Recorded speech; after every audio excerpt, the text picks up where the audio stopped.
नमस्कार, NB news देख रहे हैं आप और मैं हूं आपके साथ हितेंद्र। 60 मिनट 60 खबरों में आप सभी का स्वागत है। चीन पर मोदी सरकार ने एक और डिजिटल स्ट्राइक कर दी है। भारत की रक्षा, सुरक्षा और संप्रभुता के लिए खतरा बताते हुए मोदी सरकार ने 43 मोबाइल ऐप्स को एक बार फिर से ब्लॉक करने का फैसला लिया है। सरकार ने Alibaba workbench, Alipay cashier delivery app, Lalamove India, snack video जैसे ऐप को बैन करने का फैसला लिया है। बैन किए गए ऐप्स में कुछ पुराने ऐप भी हैं, लेकिन ज़्यादातर ऐप्स ऐसे हैं जो सपोर्टिव ऐप के तौर पर काम करते हैं। अलीबाबा के कुछ ऐप्स पहले भी बैन किए गए थे, लेकिन इस बार भी अलीबाबा के कुछ सपोर्टिंग ऐप्स को बैन कर दिया गया है। इन ऐप्स में ज़्यादातर ऐप्स कम पॉपुलर हैं और इस तरह के ऐप्स को आए दिन गूगल भी अपने प्लेटफॉर्म से हटा देता है। इनमें से ज़्यादातर ऐप्स अभी भी स्टोर पर दिख रहे हैं। फिलहाल ये साफ नहीं है कि ये जो ऐप्स बैन किए गए हैं उन्हें पूरी तरह से ब्लॉक किया जा रहा है या फिर जो प्ले स्टोर से हटाया जा रहा है।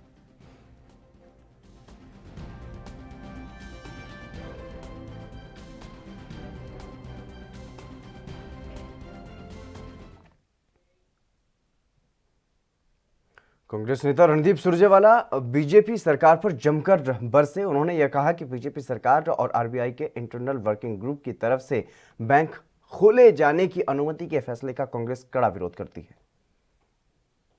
सरकार और रिजर्व बैंक के इंटरनल वर्किंग ग्रुप द्वारा बड़े बड़े धन्ना सेठों और चुनिंदा उद्योगपतियों द्वारा बैंक खोले जाने की अनुमति देने का आरबीआई के पूर्व गवर्नर डॉक्टर रघुराम राजन और डॉक्टर विरल आचार्य ने कड़ा विरोध किया है।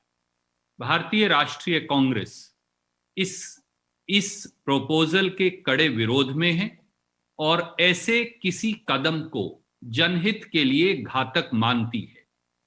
अगर बैंकिंग व्यवस्था को मुट्ठी भर धन्ना सेठों को सौंप दिया गया तो जैसा मोदी सरकार चाहती भी है, तो पिछले 50 सालों से बैंकिंग व्यवस्था को साधारण जनमानस, किसान और गरीब तक पहुंचाने की सारी कोशिशें और कवायद पूरी तरह से बेकार और खत्म हो जाएंगी। पूरी दुनिया में बैंकिंग प्रणाली 3 कदमों पर या तीन स्तंभों पर आधारित है। पहला, ज्यादा से ज्यादा लोग बैंक के मालिक हों ताकि एक व्यक्ति का आधिपत्य न हो पाए। दूसरा, बैंक की मलकियत और संचालन अलग अलग हो, यानी शेयर होल्डर मालिक हों और प्रोफेशनल्स बैंक का संचालन करें ताकि सही तरीके से बैंकिंग प्रणाली लोगों के लिए फायदेमंद हो पाए। और तीसरा, कर्ज देने वाले बैंक के मालिक और कर्ज लेने वाले अलग अलग व्यक्ति हों, यानी बैंक का मालिक खुद अपने व्यवसाय के लिए ही जनता का पैसा इस्तेमाल कर खुद को वित्त और कॉरपोरेट मामलों के केंद्रीय राज्य मंत्री अनुराग ठाकुर ने जम्मू कश्मीर में रोशनी जमीन घोटाले के मामले में फारूक अब्दुल्ला पर लगे आरोपों पर बात की है। उन्होंने कहा है कि यह मामला सामने आने के बाद जम्मू कश्मीर के गुपकार गैंग की पोल खुल गई है। उन्होंने यह कहा है कि घोटाले एक नहीं कई बार हुए हैं। भ्रष्टाचार के आंकड़े करोड़ों अरबों पार हो गए।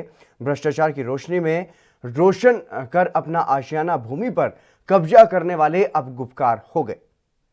प्रदेश में वर्षों तक सत्ता में रहकर केवल लूटने का काम किया। जब सत्ता में थे तब भी करोड़ों अरबों के रुपए के घोटाले होते थे और शायद आज तक का सबसे बड़ा घोटाला ये इतना बड़ा जमीन घोटाला है कि ये केवल जम्मू कश्मीर नहीं, शायद देश का सबसे बड़ा इस तरह का घोटाला हो।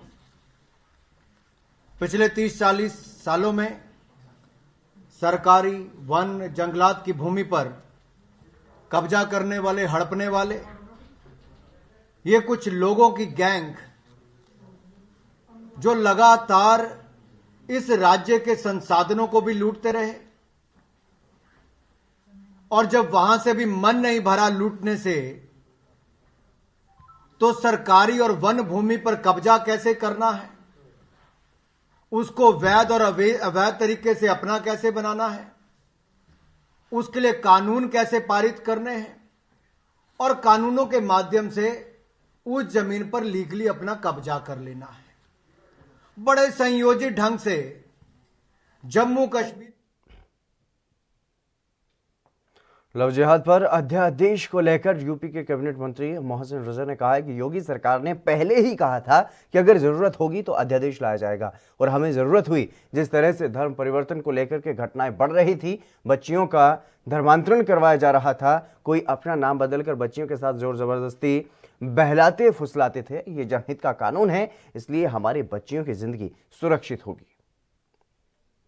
हाँ, देखिए, यह अध्यादेश हमने जैसा कहा था, आदरणीय योगी सरकार ने कहा था पहले ही कि अगर हम ज़रूरत समझेंगे तो लाएंगे, और हमें ज़रूरत लगी, क्योंकि जिस तरह से घटनाएं बढ़ रही थी धर्म परिवर्तन को लेकर, जिस तरह से धर्मांतरण कराया जा रहा था, बच्चियों को ज़बरदस्ती बहला फुसला कर, कोई अपना नाम दिनेश, कोई अपना नाम रमेश, कोई अपना नाम सुरेश बताकर, और जब वो पकड़े जा रहे थे वो एक सिंडिकेट की शक्ल में आ रहे थे, तो कोई कहीं मुख्तार निकल रहा था, कोई अंसार निकल रहा था, कोई रईस निकल रहा था। तो इस तरह के लोग जो एक षड्यंत्र चला रहे थे और तुष्टीकरण की राजनीति करने वाले लोग जो उनको समर्थन कर रहे थे, उनको भी सोचना चाहिए, जो आज प्रश्न उठा रहे हैं। हम लोगों के, जनता के हितों के लिए कोई कानून लाते हैं, हम अपने लिए कानून नहीं लाते हैं, हम निजी स्वार्थों की राजनीति करने वाले लोग नहीं हैं। आदरणीय योगी जी ने जो भी कहा है उत्तर प्रदेश में, वो करके दिखाया है, और भारतीय जनता पार्टी की सरकारें जहां जहां भी हैं, हम जो कहते हैं हम करते हैं। हमने 370 के लिए कहा था, हमने हटाया है, इसलिए यहां पर हम कानून के लिए कह रहे थे। आदरणीय योगी जी ने आज यहाँ कैबिनेट में इसको हम लोग सबने पास किया है, तो जाहिर सी बात है कि ये जनहित का कानून है, और इससे लोगों की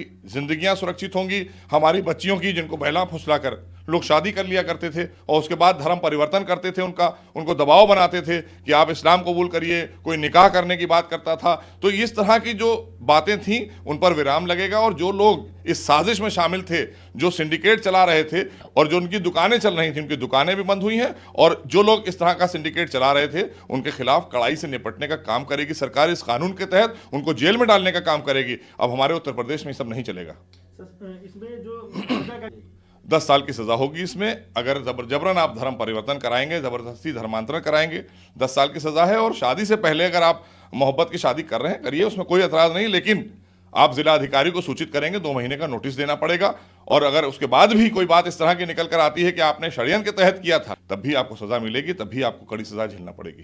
तमाम जो विपक्षी दल हैं या उलेमा हैं, वो उनके लिए क्या कहेंगे? देखिए, मुझे लगता है कि शायद लव तो उनके पास है ही नहीं, उसके पीछे कहीं ना कहीं कॉन्स्पिरेसी जिहाद की दिखाई देती थी। तो इसलिए ये धर्मांतरण जो हो रहा था, ये उसका ही एक, हमने देखा कि उसी का एक पार्ट है कि धर्मांतरण अगर कहा जाए, लव जिहाद ये आया बाहर से ही है, लेकिन इसके पीछे एक बहुत बड़ी साजिश थी, जिस साजिश का खुलासा हमारी सुरक्षा एजेंसियों ने कर दिया। गुजरात के सीएम विजय रूपाणी ने यह कहा है कि पीएम मोदी के नेतृत्व में पिछले 7-8 महीनों से पूरा देश कोरोना से लड़ रहा है। गुजरात को भी केंद्र सरकार की मदद मिल रही है, पीएम और गृह मंत्री का मार्गदर्शन भी मिल रहा है। वहीं राज्य में कोरोना के मामले कम हो रहे हैं। जूझ रहा है, गुजरात को भी सेंट्रल गवर्नमेंट की मदद, प्रधानमंत्री और गृह मंत्री दोनों का मार्गदर्शन ये पूरा मिल रहा है, और इसके कारण गुजरात में भी कोरोना के खिलाफ सारी व्यवस्था और ये लड़ाई में, जंग में भी स्थिति को नियंत्रित करने में काफी सफलता मिली है। आज प्रधानमंत्री जी ने 8 राज्यों जहां ये वेव्स के कारण जहां संक्रमण बढ़ा है उसका रिव्यू किया, जिसमें गुजरात भी एक था, लेकिन 8 राज्यों में गुजरात सबसे लास्ट में था। एक्टिव केस ज्यादा जहां है, जैसे महाराष्ट्र 85,000 एक्टिव केस है, केरला 65,000 एक्टिव केस है, दिल्ली 40,000 एक्टिव केस है, वैसे तो गुजरात में 13,600 एक्टिव केस है। तो स्थिति काफी नियंत्रण में है। जरूर संक्रमण बढ़ा है, पहले गुजरात में 1100 केस आते थे, आज 1500 केस हो गए हैं। अहमदाबाद में पहले 250 केस आते थे, आज 325 केस अहमदाबाद में आ रहे हैं। जरूर संक्रमण बढ़ा है। पिछले सप्ताह में हमने काफी निर्णय भी किए हैं। गवर्नमेंट का 2 काम रहता है, एक संक्रमण को रोके, उसमें जो कुछ करना है, जैसे हमने वीकेंड कर्फ्यू किया अहमदाबाद में, 4 शहरों में रात्रि कर्फ्यू। केंद्र सरकार ने एक बार फिर से किसानों को बातचीत के लिए न्योता दिया है और अब किसान संगठनों से 3 दिसंबर को केंद्र सरकार की बातचीत होगी। पंजाब के मुख्यमंत्री कैप्टन अमरिंदर सिंह ने इस बात पर खुशी जाहिर की है। मुख्यमंत्री कार्यालय से इस बात की सूचना दी गई है कि सीएम ने केंद्र सरकार के इस फैसले का स्वागत किया है। सीएम ने केंद्र सरकार के इस फैसले को सही दिशा में उठाया गया कदम बताया।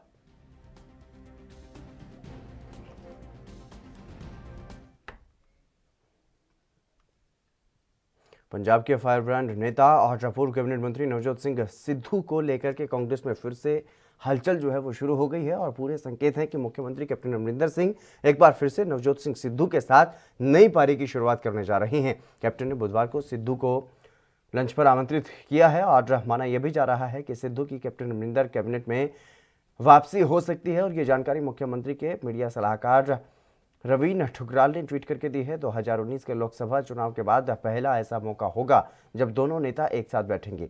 मुख्यमंत्री कैप्टन अमरिंदर सिंह नवजोत सिंह सिद्धू के साथ अपने रिश्तों को सुधार सकते हैं और इसके संकेत मुख्यमंत्री ने 19 अक्टूबर 2020 को हुए पंजाब विधानसभा के सत्र से ही देने शुरू कर दिए थे।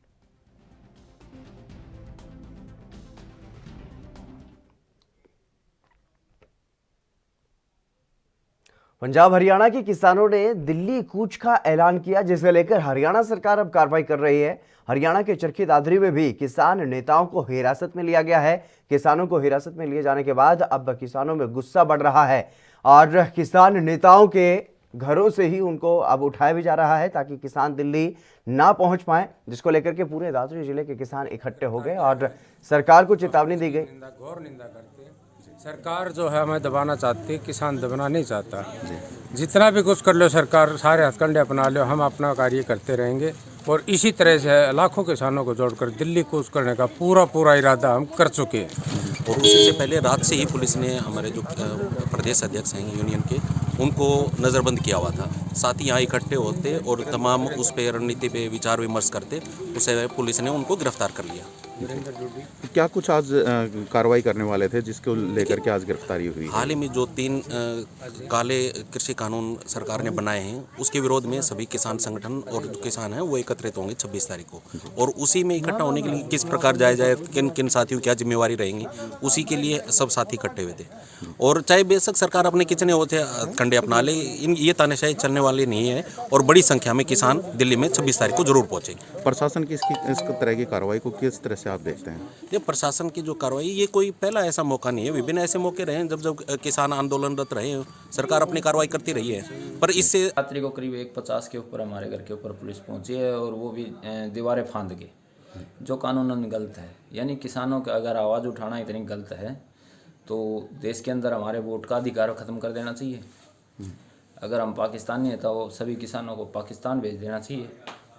और जिस प्रकार की सरकार अगर जो गतिविधि अपना रही है, यानी कि जो गलत कानून लाए गए, अगर किसान के हित के होते तो किसान इसका स्वागत करते, और जो आज जिस प्रकार से किसानों की आवाज़ दबाने का काम किया जा रहा है, ये बहुत ही निंदनीय है। इसके कारण किसानों की आवाज़ दब नहीं सकती।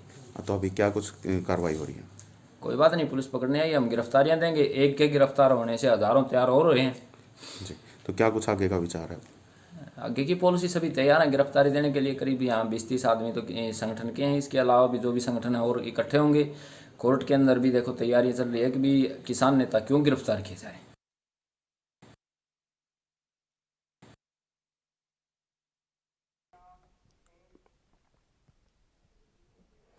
दिल्ली ही नहीं बल्कि यूपी के भी कई शहरों में अब प्रदूषण बढ़ने लगा है। यूपी के मुरादाबाद में प्रदूषण जनता को खासा परेशान कर रहा है और ऑटो और कार चालकों का यह कहना है कि धुंध और कोहरे की वजह से कुछ सही से नहीं दिख रहा है, जिससे वाहन चलाने में परेशानी भी हो रही है। स्थानीय लोगों ने बताया है कि सांस लेने में भी कठिनाई हो रही है।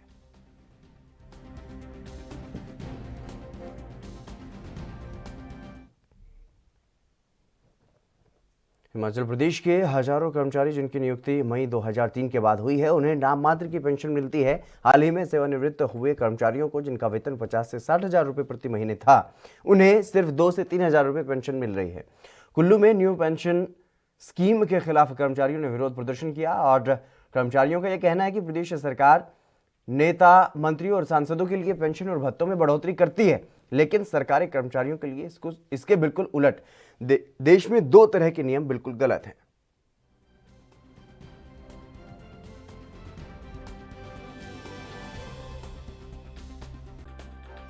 ये एक बड़ी विडंबना का विषय हो गया है कि एक जो नेता है, एक सांसद है या एक विधायक है, केवल 5 वर्ष सेवा करने के उपरांत उसको एक बहुत अच्छी पेंशन मिल जाती है जिससे वो अपनी पूरी उम्र अपने परिवार का और अपने सामाजिक दायित्वों का अच्छे से निर्वहन कर लेता है।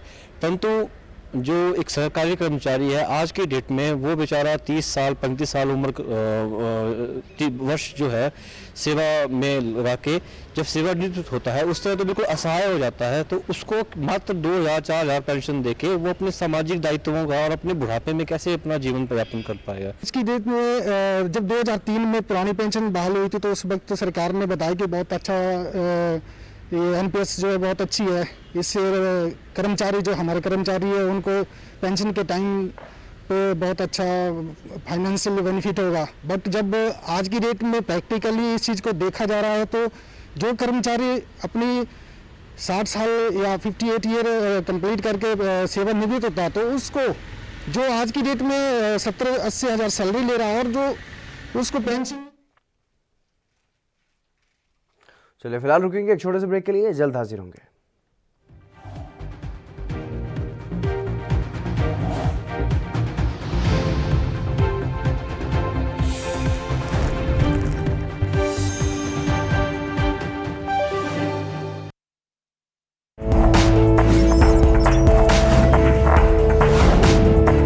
कम ब्रेक और ज्यादा खबरों के साथ देखिए ANP news in channel number पर।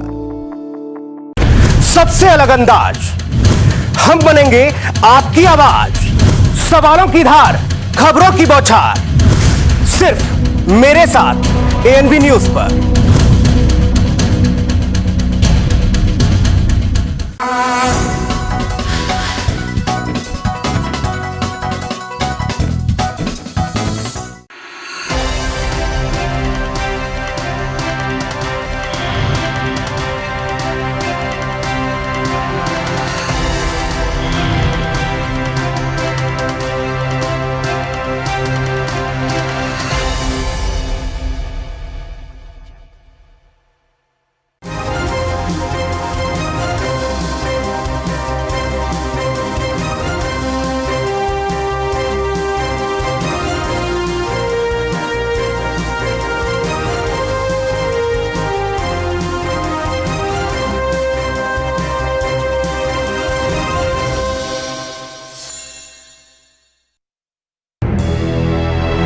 लखनऊ से लेकर चंडीगढ़ तक, मुंबई से लेकर रायपुर तक, क्या है राजनीति की हलचल, क्या है समाज का मिजाज।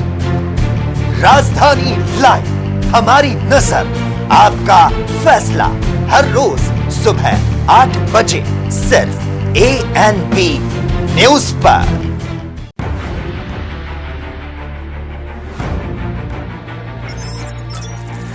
खबर चाहे सियासत की हो या सरकार की, खबर चाहे भ्रष्टाचार की हो या गुनहगार की, दिन भर में क्या रहा देश जगत का हाल, किस मुद्दे ने बनाई किसकी सरकार, रखते हैं हम सब पर नजर, पहुंचाते हैं हम हर खबर। हम हैं ANP न्यूज।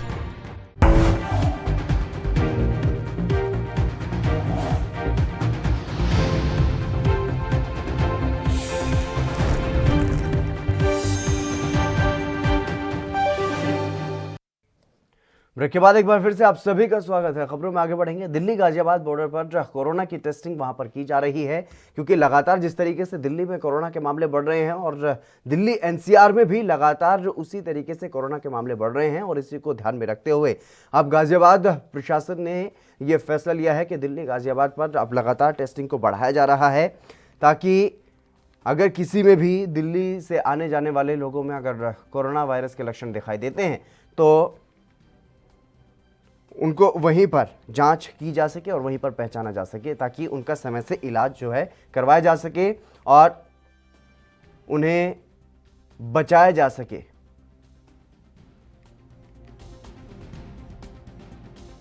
ये जो फार्मर प्रोटेस्ट को लेके हमें इनपुट मिली है, तो उसके मद्देनज़र यहाँ हमने बॉर्डर पे अरेंजमेंट लगाया है और इसमें हम नज़र रख रहे हैं कि गाड़ियों में या किसी और माध्यम से जो है यहाँ दिल्ली के अंदर जो है फार्मर्स को ना आने दिया जाए, क्योंकि इनको रामलीला ग्राउंड में और जंतर मंतर पे भी प्रोटेस्ट करने की परमिशन नहीं मिली है। जैसे कि आप जानते हैं कि दिल्ली में कोरोना के केसेस भी बहुत बढ़ रहे हैं और उसी के मद्देनज़र ये रिस्ट्रिक्शंस लगाई गई हैं और मैं आपके माध्यम से ये एक संदेश भी देना चाहूँगा कि दिल्ली में आने की कोशिश ना करें। वहीं शिवसेना विधायक प्रताप सरनाईक के यहाँ पर छापेमारी की गई, जिस पर शिवसेना सांसद संजय राउत ने बयान देते हुए इसे महाराष्ट्र सरकार के खिलाफ षड्यंत्र बताया। सिर्फ राजनीति ही है, ऐसे बहुत से मामले हैं जिसकी जांच होनी चाहिए, लेकिन वो सत्ताधारी पार्टी से संबंधित है, दिल्ली से, महाराष्ट्र से, जहाँ जहाँ बीजेपी की सरकार है वहाँ क्या वहाँ एक नोटिस भी नहीं जा सकती, वहाँ जांच नहीं हो सकती। मैं बता सकता हूँ बेनामी क्या है और क्या बातें, लेकिन ये सब एक षड्यंत्र है महाराष्ट्र को बदनाम करने के लिए, महाविकास आघाड़ी को बदनाम करने के लिए, हमारे विधायकों को दबाव में लाने के लिए। लेकिन ये महाराष्ट्र छत्रपति शिवाजी। हिमाचल के नाहन में अंतर्राष्ट्रीय रेणुका मेले का कोरोना प्रोटोकॉल के तहत शुभारंभ किया गया और उपायुक्त सिरमौर डॉक्टर आर.के. परूथी ने भगवान परशुराम की पालकी को कंधा देकर शुभारंभ किया। और हालांकि कोरोना के चलते इस बार शोभा यात्रा पर प्रतिबंध लगा दिया गया था। परंपरा के मुताबिक इस बार भी राज परिवार के सदस्यों ने रेणुका पहुंचने पर देव पालकियों का स्वागत किया। राज परिवार के सदस्य कंवर अजय बहादुर सिंह ने देव पालकी के स्वागत की परंपरा निभाई। उपायुक्त ने बताया है कि कोरोना के चलते विशेष एसओपी जारी की गई। उन्होंने ये भी कहा कि 10 साल से कम और 65 साल से ज़्यादा की उम्र के लोगों को मेले में ना आने की सलाह दी गई।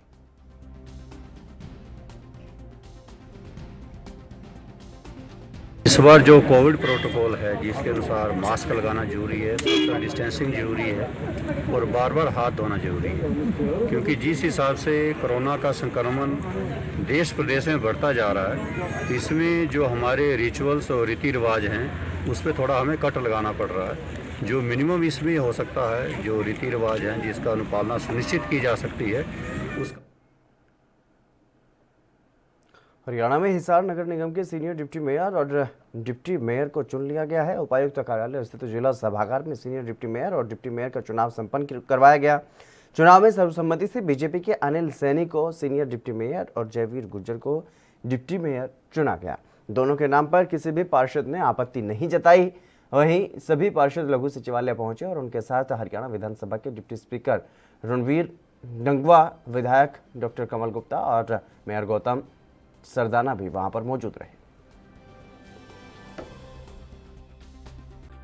आज सीनियर डिप्टी मेयर और डिप्टी मेयर का चुनाव सभी पार्षदों का सर्वसम्मति से हुआ। जो पार्टी ने जो निर्णय लिया, सभी विपक्ष और पक्ष सभी 20 के 20 ने समर्थन किया। जो पार्टी के हाईकमान ने आदेश किया उसके सब के सब 20 के 20 पार्षद एक साथ होकर के सर्वसम्मति से हमारे को चुना गया है। तो इसके लिए मैं सभी 20 के 20 पार्षदों का तहे दिल से धन्यवाद करता हूं। और आगे जो काम की बात आप कर रहे हो कि हिसार शहर में काम कैसे करना है, तो हम तो अभी नए नए बने हैं।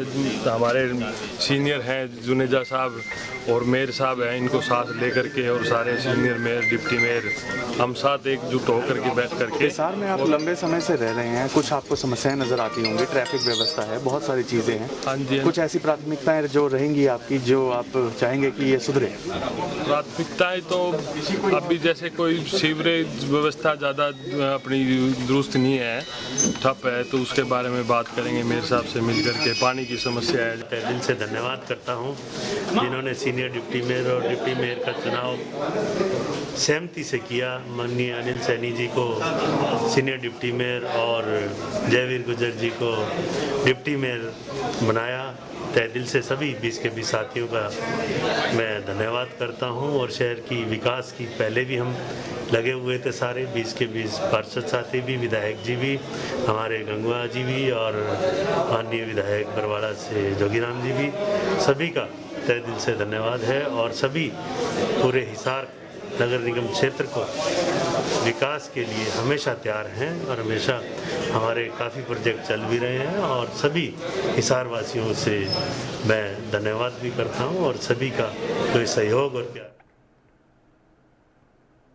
पर्यटन नगरी मनाली की ऊंची चोटियों में बर्फ की सफेद चादर बिछ गई। वहीं बर्फ के फाहे गिरते देख सैलानी खुशी से झूम उठे। बता दें कि मनाली के सोलंग नाला में ताजा बर्फबारी के लम्हों को कैमरे में भी कैद किया गया और इस दौरान एसोसिएशन के प्रधान अनूप राम ठाकुर ने यह कहा है कि रोहतांग दर्रा, सोलंग नाला और मनाली की ऊंची चोटियों पर ताजा हिमपात के कारण मनाली में पर्यटकों की संख्या बढ़ गई है और साथ ही ये भी कहा कि इस समय 25% पर्यटक मनाली आ रहे हैं।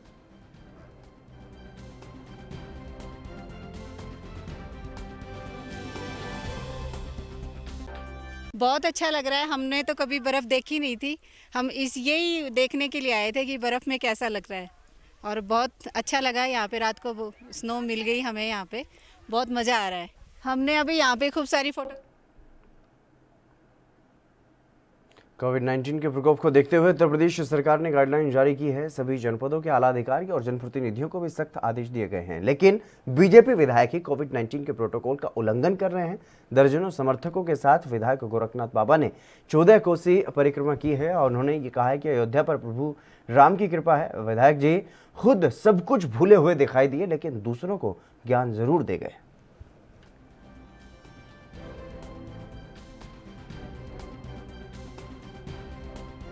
कोविड को देखते हुए जो प्रदेश सरकार ने गाइडलाइन बनाई थी उसका पूरा पालन अयोध्या की जनता कर रही है।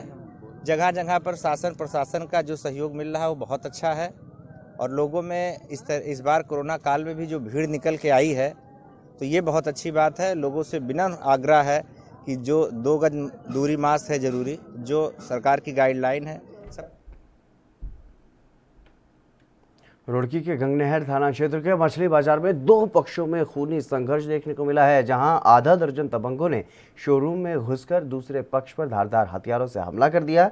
वहीं शोरूम में मौजूद शोरूम मालिक इमरान सहित 3 लोग गंभीर रूप से घायल हो गए और दबंगों को देखकर आसपास के दुकानदारों में भी हड़कंप मच गया। सूचना मिलते ही मौके पर पहुंची पुलिस ने मामले को शांत करवाया और घायलों को इलाज के लिए अस्पताल में भर्ती भी करवाया। इस दौरान पुलिस का यह कहना है कि मामला संज्ञान में आया है। तहरीर आने पर दोषियों पर कार्रवाई की जाएगी।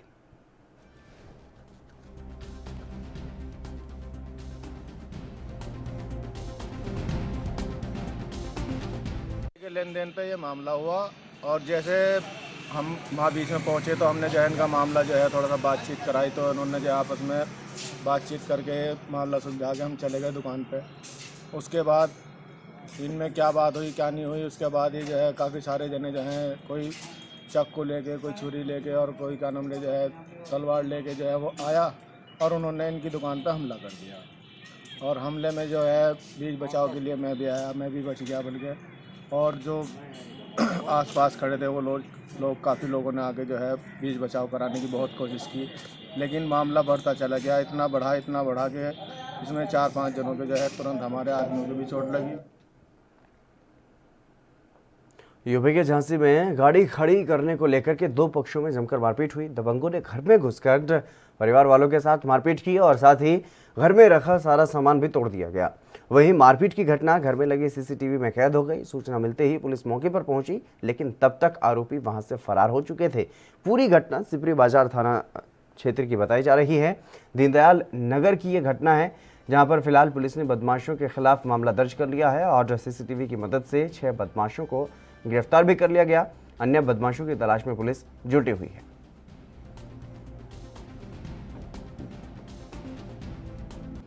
थाना सिपरी बाजार क्षेत्र में गाड़ी खड़ी करने को लेकर 2 पक्षों में विवाद हो गया था, जिसमें आज कुछ वीडियो वायरल हुआ है। उस वीडियो में 8-10 लोग एक घर में घुस के पुरुष और महिलाओं को पीटने का वीडियो वायरल हुआ है। तत्काल थानाध्यक्ष के द्वारा मामले संज्ञान में लेते हुए FIR लिखा गया है। 7 नामजद लोगों में से 6 गिरफ्तार हो चुके हैं इसमें विवाद जो है एक मामूली सी गाड़ी खड़ी करने के लेके विवाद हुआ था, बाद में ये बढ़ते बढ़ते यहाँ तक पहुँच गया है। पंजाब के लुधियाना में मयूर विहार में एक ही परिवार के 4 लोगों की हत्या का मामला सामने आया। मामले में पुलिस कमिश्नर ने बताया कि एक बुजुर्ग ने ही अपने परिवार के 4 लोगों की हत्या की है, जिसमें एक बच्चा भी शामिल है। उसने अपने परिवार की हत्या एक खिलाड़ी से की है। पहले तो लगा कि बुजुर्ग ने अपनी परेशानी की वजह से हत्या की है और इसकी इच्छा भी आत्महत्या करने की भी थी, लेकिन वो खुद आत्महत्या नहीं कर पाया और मौके से फरार हो गया। मौके से एक सुसाइड नोट भी मिला है, जिससे इस बात की पुष्टि हुई है। उसे गिरफ्तार करने के लिए टीम बना दी गई है और पुलिस आगे की कार्रवाई में जुट गई है।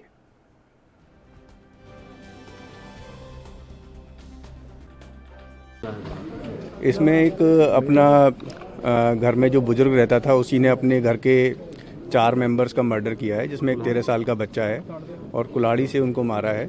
उसकी अभी हम लोग सारी जांच कर रहे हैं कि क्या उसके कारण रहे, और फर्स्ट नज़र में ऐसा लग रहा है कि इसने परेशानी की वजह से अपने परिवार का मर्डर किया है और इसकी खुद की भी इच्छा जो थी वो सुसाइड करने की थी। शायद उसको मौका नहीं मिला और वो यहाँ मौके से फ़रार हो गया है, जिसकी कि हम लोग अरेस्ट करने के लिए हमने टीमें बनाई।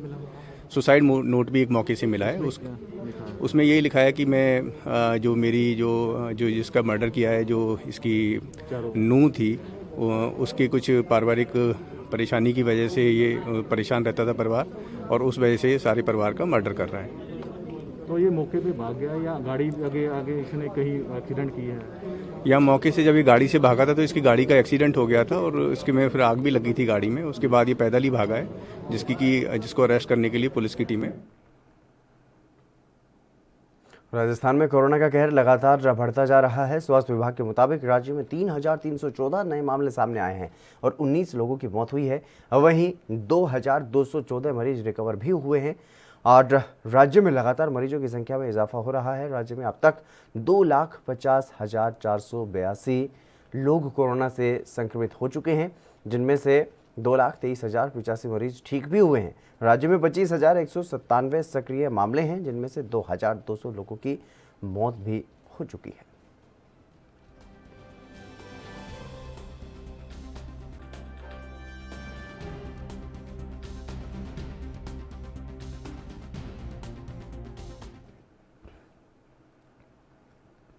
वहीं उड़ीसा विधानसभा के बाहर दंपति ने आत्महत्या की कोशिश की है और इस मामले पर कांग्रेस विधायक सुरेश कुमार राउतरी ने कहा है कि दंपति को अभी तक न्याय नहीं मिला है। पुलिस ने कोई एक्शन नहीं किया है। 5 साल की बच्ची की जो हत्या हुई है, उसका जो भी अपराधी है उसे जेल होनी चाहिए। उन्होंने ये कहा है कि इस मामले को विधानसभा में उठाएंगे। विधानसभा में आया था आत्महत्या के लिए, उसको बहुत तकलीफ हुआ है। न्याय मिला नहीं अभी तक, पुलिस से एक्शन लिया नहीं। एक्शन लेना चाहिए एवं जो है इन्वॉल्व क्रिमिनल उसको फॉरवर्ड करना चाहिए, जेल भरना चाहिए। क्या हुआ था घटना, आपको पता है इसके बारे में? 5 साल का लड़का हत्या कर दिया था, वो इसीलिए वो पेरेंट फादर मदर आया था। विधानसभा के सामने में ऐसी घटना हो रही है। चलिए फिलहाल रुकेंगे एक छोटे से ब्रेक के लिए, जल्द हाजिर होंगे।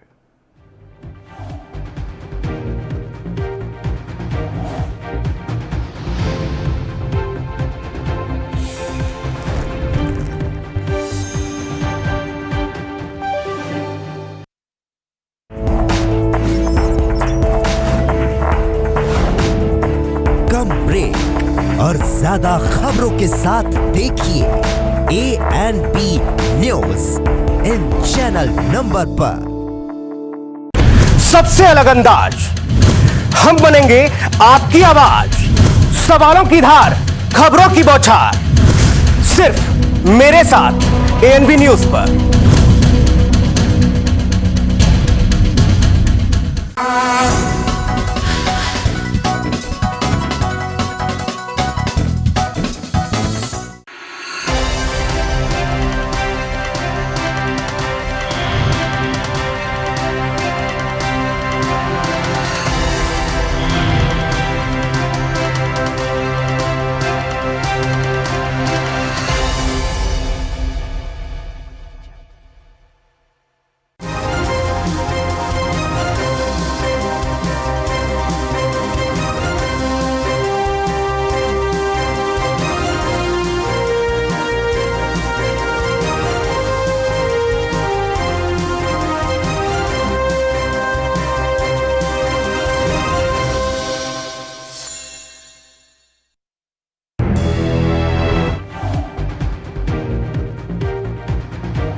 ब्रेक के बाद एक बार फिर से आप सभी का स्वागत है। खबरों में आगे बढ़ेंगे। बंगाल की खाड़ी के ऊपर बना कम दबाव का क्षेत्र चक्रवाती तूफान में बदल गया है। निवार नाम का ये तूफान इस साल का चौथा चक्रवाती तूफान है। इससे पहले अम्फान, निसर्ग और गति ने भी दस्तक दी थी। सोमालिया से शुरू हुआ गति तूफान का खतरा 2 दिन पहले ही टला है, लेकिन इस वक्त हर किसी की निगाहें निवार पर टिक गई हैं। तमिलनाडु और पुडुचेरी में बारिश का दौर भी शुरू हो चुका है और चेन्नई में लगातार भारी बारिश हो रही है, जिससे वहां पर जलजमाव की स्थिति भी बनी हुई है। मौसम विभाग के मुताबिक बारिश के रफ्तार में और भी तेजी आएगी और चक्रवाती तूफान को देखते हुए पुडुचेरी में धारा 144 लगाई गई है, जबकि तमिलनाडु में भी रेड अलर्ट घोषित किया गया। तूफान का सबसे ज्यादा नुकसान चेन्नई और उसके आसपास के इलाकों में ही हो सकता है, ऐसी मौसम विभाग ने चेतावनी जारी की है।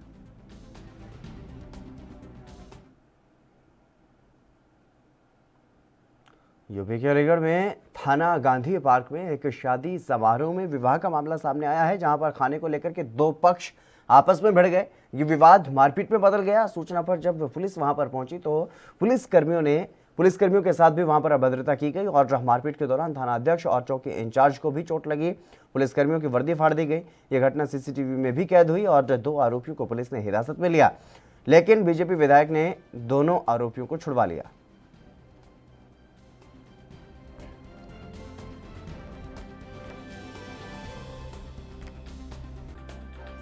वहाँ पे विधायक लोग को, लोकल स्थानीय विधायक लोग को सूचना मिला है और जो मारपीट करने वाला पक्षी लोग भी थाना पर था, वो दोनों आए थे उन लोगों ने और दोनों आपस में वादी और प्रतिवादी दोनों से बातचीत किया। उसके बाद आपस में सुलहनामा हो गया, इस तरह की बात आया और उसके बाद सभी लोगों ने चले गए। क्या हुआ? लग रहा है कि पुलिस मारपीट के बाद 2 लोगों को थाने ले गई, बीजेपी विधायक पहुँच गए, उन दोनों को छुड़ा लाए। नहीं, उसमें उनकी भूमिका निष्पक्ष नहीं थी।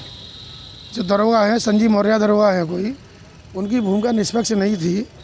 उस मामले को एक पक्ष को वो ज़्यादा वेटेज दे रहे थे, एक पक्ष को कम वेटेज दे रहे थे, ऐसा प्रतीत हुआ, जिसके कारण नगर विधायक जी को वहाँ पहुँचना पड़ा। और नगर विधायक जी जैसा उन्होंने बताया है 2-3 बार बात करने का प्रयास किया जाने से पहले, तो दरोगा जी ने बात भी नहीं की और बात न करने के कारण मजबूरी में शहर विधायक। दिल्ली के पर्यावरण मंत्री गोपाल रॉय ने यह कहा है कि पराली गलाने के लिए दिल्ली सरकार ने जो बायो डिकम्पोजर का प्रयोग किया है वो काफ़ी सफल रहा है। उन्होंने ये भी कहा है कि हमने एयर क्वालिटी मैनेजमेंट कमीशन के सामने एक पिटीशन दायर की है ताकि बायो डिकम्पोजर को सभी राज्यों में अनिवार्य किया जाए और पराली की समस्या का समाधान हो सके।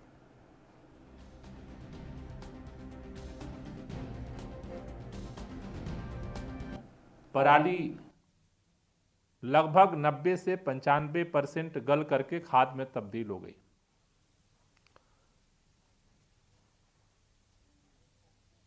हम लोगों ने खुद जाकर के, मुख्यमंत्री जी ने जाकर के जहां पर छिड़काव किया था, हमने उसका अवलोकन किया, किसानों से बात की, लेकिन पूरे दिल्ली के अंदर इसका क्या प्रभाव रहा, इसको आकलन करने के लिए 15 सदस्यीय Pusa bio decomposer impact assessment committee का गठन किया गया, जिसमें 5 दिल्ली के माननीय विधायक, कृषि विभाग के 5 अधिकारी और 5 पूसा संस्थान के वैज्ञानिकों को नियुक्त किया गया था। इस 15 सदस्यीय कमेटी ने दिल्ली के अंदर नरेला, बवाना, मुंडका, नजफगढ़, ब्रिजवासन, अलग अलग क्षेत्रों में जहां पर धान की खेती होती है वहाँ पर दौरा किया और लगभग अलग अलग 25 गांव में जा करके ग्राउंड रिपोर्ट को चेक किया। देश में कोरोना वायरस के मामले 91 लाख के पार पहुंच गए हैं। कोरोना वायरस महामारी के बीच टेस्टिंग किट की कीमत को लेकर के मामला सुप्रीम कोर्ट में पहुंचा। देश भर में RT-PCR टेस्ट की कीमत 400 रुपये करने की मांग वाली याचिका पर सुप्रीम कोर्ट ने मंगलवार को केंद्र और राज्यों और केंद्र शासित प्रदेशों को भी नोटिस जारी किया है। जवाब मांगा गया है। कोर्ट ने आदेश वकील अजय अग्रवाल की याचिका पर दिया है। याचिकाकर्ता ने आरोप लगाया है कि देश भर में कोरोना टेस्ट के लिए अलग अलग दरें ली जा रही हैं, जबकि टेस्ट की जो वास्तविक लागत है वो सिर्फ 200 रुपये है। सुप्रीम कोर्ट ने मामले को अन्य याचिकाओं के साथ तय किया और याचिका में केंद्र और राज्य सरकारों को यह निर्देश देने का अनुरोध किया गया है कि RT-PCR टेस्ट के लिए देश भर में समान रूप से अधिकतम 400 रुपये की दर ही निर्धारित की जाए।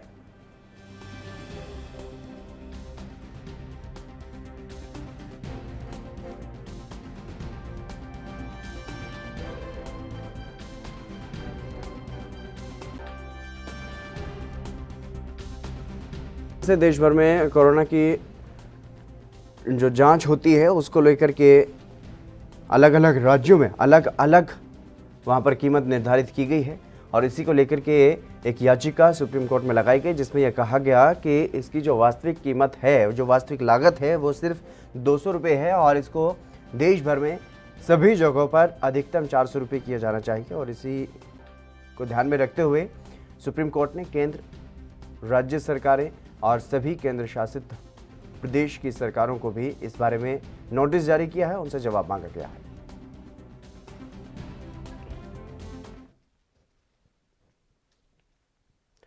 देश भर में कोरोना महामारी के फैलाव से लोग परेशान हैं और वहीं सरकार की ओर से सभी अधिकारियों को कोरोना गाइडलाइन का पालन करवाने का निर्देश दिया गया है।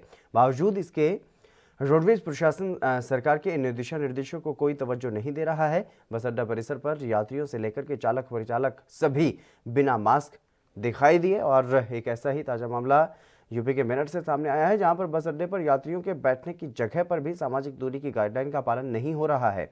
जब मामला मीडिया के दौरान रोडवेज ARM तक पहुंचा तो ARM ने यह कहा है कि कोविड-19 के नियमों का सख्ती से पालन करवाया जाएगा।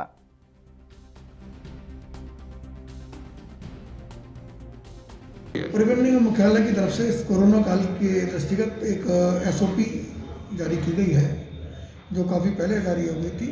उसके अंतर्गत हम लोग समस्त यात्रियों का मास्क होना जरूरी है। अगर मास्क नहीं है तो कपड़ा ढकें, अदरवाइज तो बस में एंट्री नहीं होगी। नंबर 2, हमारे ड्राइवर कंडक्टर सब मास्क लेकर चलेंगे। बिना मास्क के कोई भी ड्राइवर कंडक्टर नहीं पाया जाएगा। उसके साथ साथ समस्त यात्रियों को हाथ सैनिटाइज किए जाएंगे, कराए जाएंगे और ड्राइवर कंडक्टर को ग्लव्स भी हमारी तरफ से प्रोवाइड कराए गए हैं। सब ड्राइवर कंडक्टर्स को ग्लव्स पहनकर भी रहना होगा। उसके साथ साथ हमने जितने भी हमारे चेकिंग स्टाफ है, TI, ATI, उन सबको क्लियर इंस्ट्रक्शंस दी हुई हैं कि वो लोग गाड़ी चेक करते समय यात्री की संख्या चेक करने के साथ साथ इस SOP का अनुपालन भी सुनिश्चित कराएंगे। तस्वीरों में साफ तौर पर देखा जा सकता है जिस तरीके से बस अड्डों पर कोरोना नियमों की जो पालन है, जो गाइडलाइन है, उसकी अवहेलना की जा रही है। लोग बस अड्डों पर किसी भी तरह से कोरोना का खौफ जो यात्री वहां पर पहुंचे हैं उनमें नहीं दिखाई दे रहा है। और अगर बात की जाए चालक और परिचालकों की तो उनमें भी वो भी कहीं ना कहीं लापरवाही जो है बरतते हुए दिखाई दे रहे हैं। और जो चालक परिचालक अपनी बसों के पास वहां पर खड़े हुए दिखाई दिए, उनके चेहरे पर भी मास्क नहीं दिखाई दिए। हालांकि उत्तर प्रदेश सरकार की तरफ से, केंद्र सरकार की तरफ से भी बार बार ये अपील की जा रही है कि तमाम जो कोरोना की जो गाइडलाइंस बनाई गई हैं उनका पालन किया जाए, जो SOP बसों के चलाने के लिए बनाई गई है उनका पालन किया जाए। लेकिन उसके बावजूद भी सोशल डिस्टेंसिंग की भी धज्जियाँ उड़ती हुई नज़र आ रही हैं और मास्क लगाने में भी लापरवाही लोग बरत रहे हैं।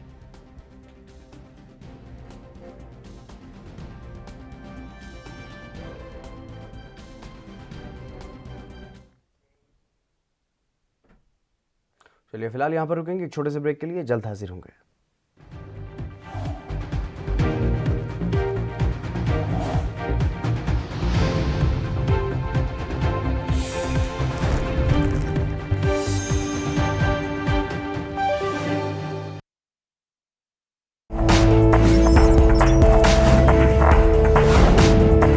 कम ब्रेक और ज्यादा खबरों के साथ देखिए ANP news in channel number पर। सबसे अलग अंदाज, हम बनेंगे आपकी आवाज, सवालों की धार, खबरों की बौछार, सिर्फ मेरे साथ ANP न्यूज पर।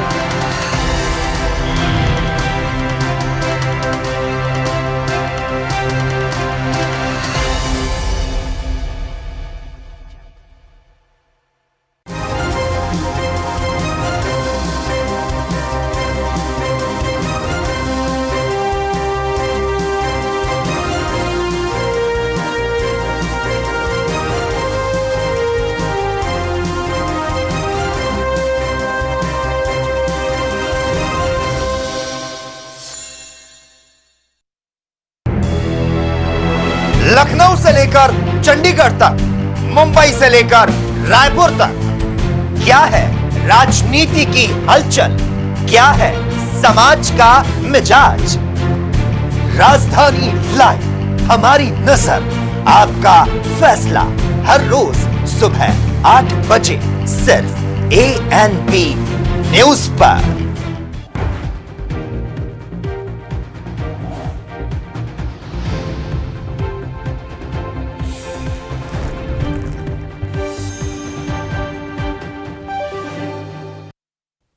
ब्रेक के बाद एक बार फिर से आप सभी का स्वागत है। खबरों में आगे बढ़ेंगे। रेलगाड़ियां बंद होने की वजह से पंजाब में किसानों को भी खाद की समस्या से जूझना पड़ रहा था। काफ़ी परेशानी किसानों को फसल बीजने में हो रही थी, लेकिन अब किसानों ने माल और यात्री गाड़ियों को चलने पर अपनी सहमति दी तो मालगाड़ियां चलाई गई, जिससे जरूरी सामान की सप्लाई भी की जा रही है। इस बीच गुरदासपुर रेलवे स्टेशन पर यूरिया और डाई खाद लेकर के मालगाड़ी पहुंची, जिससे किसानों को अब आसानी से खाद मिल सकेगा और किसानों को कहीं ना कहीं ये एक बड़ी राहत मिली है।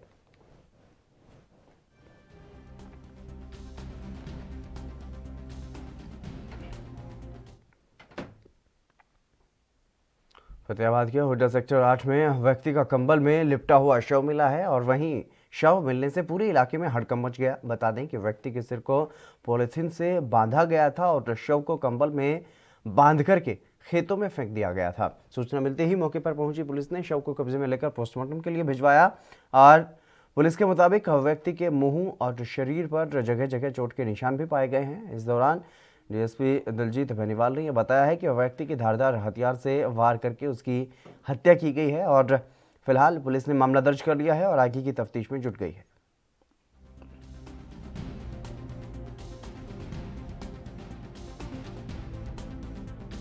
ऐसा लगता है कि कोई बाहर से ये बंदा अनआइडेंटिफाइड है फिलहाल तो। हाँ, ऐसा लगता है कि इसको मार के धारदार वेपन से इसको मारे गए हैं और यहाँ पर डाल के कूद चले गए हैं और इसको। पंजाब में बडियाला के फील खाना स्कूल में मिड डे मील के नाम पर खानापूर्ति की जा रही है। जो राशन लोगों को दिया जा रहा है उसमें कीड़े हैं। विद्यार्थियों के परिजनों का यह कहना है कि यह राशन खाने के लायक नहीं है। साफ सुथरा राशन दिया जाना चाहिए, लेकिन इस राशन में कीड़े हैं, इसे कोई भी खाएगा तो वो बीमार ही होगा। वहीं अध्यापकों ने भी प्रिंसिपल पर मनमर्जी करने का आरोप लगाया है।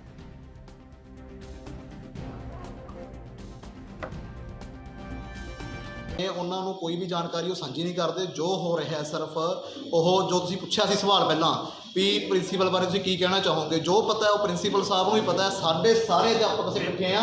ਇੱਕ ਜਿਹੜੇ ਮਿਡ ਡੇ ਮੀਲ ਇੰਚਾਰਜ ਨੇ ਹੈਂਡੀਕੈਪ, ਜਿਹੜੇ ਮਿਡ ਡੇ ਮੀਲ ਇੰਚਾਰਜ ਨੇ, ਸਾਰੀ ਗੱਲ ਉਹਨਾਂ ਤੇ ਥੋਪੀ ਜਾ ਰਹੀ ਹੈ। ਮਿਡ ਡੇ ਮੀਲ ਜਿਹੜੇ ਇੰਚਾਰਜ ਨੇ ਸਾਡੇ ਉਹ ਹੈਂਡੀਕੈਪ ਨੇ। ਪਹਿਲੀ ਗੱਲ ਤਾਂ ਹੈਂਡੀਕੈਪ ਹੋਣ ਦੇ ਨਾਤੇ ਉਹਨਾਂ ਨੂੰ ਦੇਣਾ ਨਹੀਂ ਬਣਦਾ। ਇਹਨਾਂ ਨੂੰ ਤਾਂ ਦਿੱਤਾ ਗਿਆ ਹੈ ਵੀ ਉਹ ਹੈਂਡੀਕੈਪ ਨੂੰ ਦੇ ਕੇ ਸਾਰਾ ਕੰਮ ਜਿਹੜਾ ਸਾਡੇ ਕੋਲ ਰਹੇ ਤੇ ਜੋ ਹੇਰਾਫੇਰੀ ਕਰਨੀ ਆ, ਕਿਉਂਕਿ ਸਾਨੂੰ ਸਾਫ ਅਨਾਜ ਦੇ ਵਿੱਚ ਸੁੰਡੀਆਂ ਪਈਆਂ ਸਾਲ ਦੇ ਚਾਵਲ ਆ ਢੋਲਾਂ 'ਚ ਪਾਏ ਜਿਹੜੇ ਦੇ ਰਹੇ ਆ ਜੀ। ਤੁਸੀਂ ਕੀ ਕੰਮ ਕਰਦੇ ਹੋ ਇੱਥੇ? ਅਸੀਂ ਮਿਡ ਡੇ ਮੀਲ ਦਾ ਕੰਮ ਖਾਣਾ ਬਣਾਉਂਦਾ। ਤੇ ਕੀ ਕਹਿਣਾ ਚਾਹੁੰਦੇ ਹੋ ਹੁਣ ਤੁਸੀਂ ਇਸ ਮਾਮਲੇ ਨੂੰ ਲੈ ਕੇ? ਪ੍ਰਿੰਸੀਪਲ ਸਰ ਸਾਨੂੰ ਵੀ ਕਹਿੰਦੇ ਉਸੇ ਟਾਈਮ ਲੈਟਰ ਕੱਢ ਦਿੰਦੇ, ਕਹਿੰਦੇ ਤੁਹਾਨੂੰ ਕੱਢ ਦੇਣਾ ਜੀ। ਇੱਕ ਛੁੱਟੀ ਨਹੀਂ ਦਿੰਦੇ ਸਾਨੂੰ। ਇਹ ਮਾੜਾ ਜਿਹਾ ਹੁੰਦਾ ਜਦੀ ਕਹਿੰਦੇ ਆ ਜੀ ਤੁਹਾਨੂੰ ਕੱਢ ਦਾਂਗੇ ਕੱਢ ਦਾਂਗੇ। ਸਾਡੇ ਕੋਲ ਬਿਲਕੁਲ ਕੋਈ 15 ਸਾਲ ਹੋ ਗਏ ਸਾਨੂੰ ਲੱਗਿਆ। 15 ਸਾਲ ਹੋ ਗਏ ਸਾਨੂੰ ਲੱਗਿਆ ਨੂੰ। 30 ਦਿਨ ਸਾਨੂੰ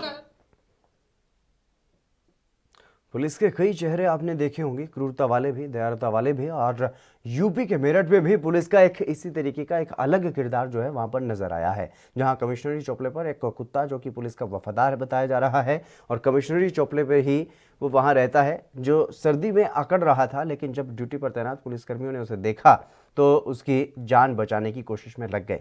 कुत्ते को चाय भी पिलाई गई, उसके पास अलाव जला करके उसकी जान बचाने की कोशिश की गई। हालत खराब होते देख उसे अस्पताल में भी पहुंचाया गया। कुछ इस तरह एक बेजुबान जानवर के लिए पुलिसकर्मी ने इंसानियत का परिचय वहां पर दिया।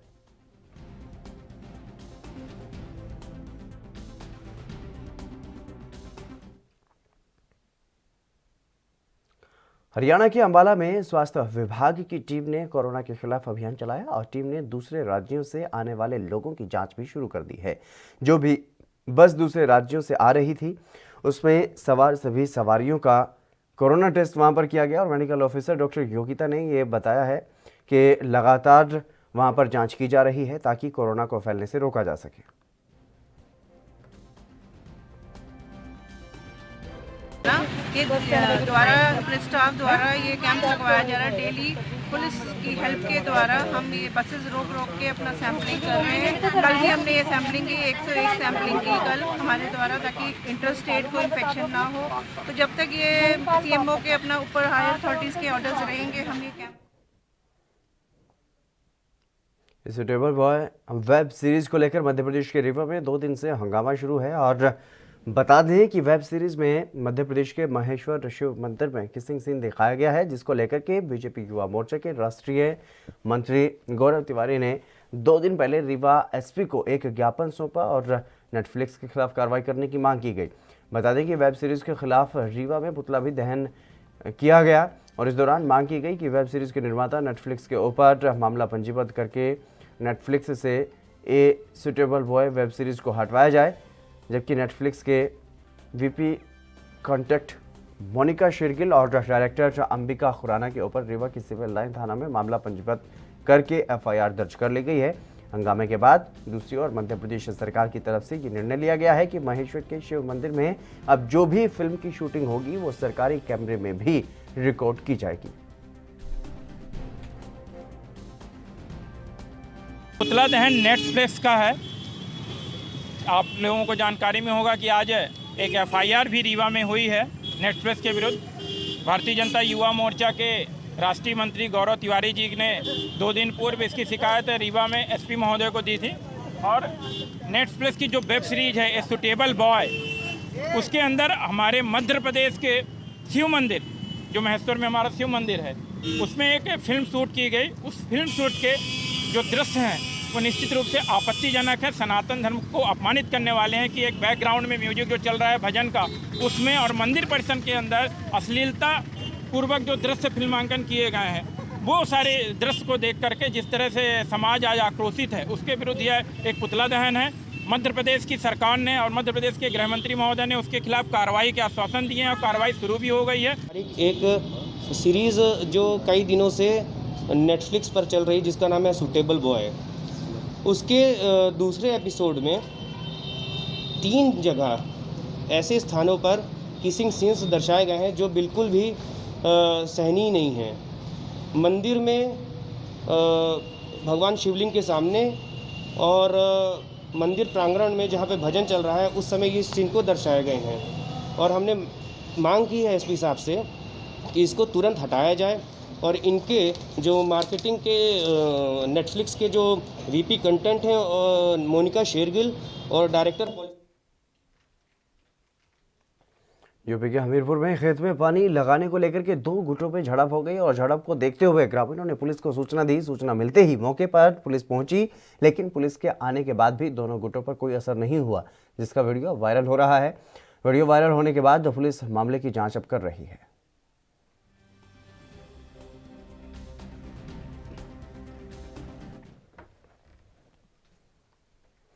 पंजाब में रेल भले ही चल गई हो, लेकिन किसानों का प्रदर्शन लगातार जारी है। अब किसानों ने हुंकार भर ली है, दिल्ली के लिए कूच करना भी शुरू कर दिया है। किसानों ने ये बताया है कि उनके पास करीब 6 महीने का राशन है और वो कहीं भी धक्केशाही नहीं करेंगे, जहां रोका जाएगा वहीं रुक जाएंगे, लेकिन दिल्ली जाकर रहेंगे, शांतिपूर्ण तरीके से अपना प्रदर्शन जारी रखेंगे।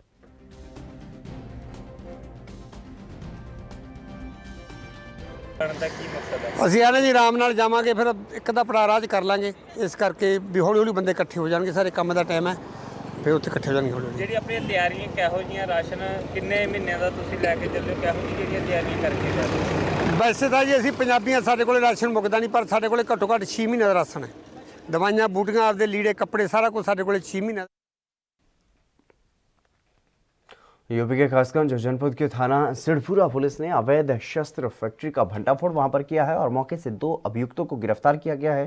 वहीं बने अधबने तमंचे और हथियार बनाने के उपकरण बरामद करके आरोपियों को जेल भेज दिया गया है।